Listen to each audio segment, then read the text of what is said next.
রাষ্ট্রপতি সাংবিধানিকভাবে ইনি পদত্যাগ করতে চাইলে অথবা স্বাস্থ্যগত কারণে যে কোনো কারণে চাইলে তার সেটা অপশন আছে, সেটা ওনাকে জিজ্ঞেস করতে হবে।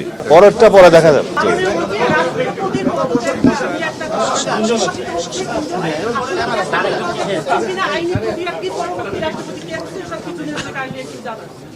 আপনি নিজেই বললেন যে এটা একটা গুঞ্জন শোনা যাচ্ছে, তো গুঞ্জন তো গুঞ্জনই, আর এটা যদি ঘটনা হয় সেটা তো আমরাও দেখব।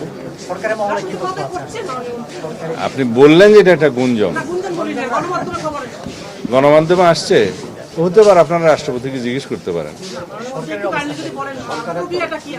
প্রক্রিয়াটা না, এটা রাষ্ট্রপতি সাংবিধানিকভাবে ইনি পদত্যাগ করতে চাইলে অথবা স্বাস্থ্যগত কারণে যে কোনো কারণে চাইলে তার সেটা অপশন আছে, কিন্তু আমরা তো জানি না। সরকারের কোনো পদক্ষেপ নাই এখানে, সেটা তো সরকারের পক্ষ থেকে তো আর কিছু বলা হচ্ছে না।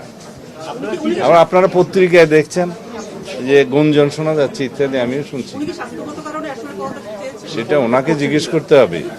মাননীয় গণমাধ্যমে একটা খবর এসেছে, তিনি লন্ডনে যখন চিকিৎসা নিচ্ছিলেন তখন ভারতে পলাতক শেখ হাসিনার সাথে তিনি ফোনালাপ করেছেন। না, উনি চিকিৎসাতে কিছুদিন আগে বিদেশে গিয়েছিলেন, তো চিকিৎসা তো নিতেই পারে অসুস্থ হলে। লন্ডনে বসে তিনি ভারতে পলাতক শেখ হাসিনার সাথে তিনি ফোনালাপ করেছেন, এরকম একটি খবর। সেটা আমি জানি না, আমরা শুনি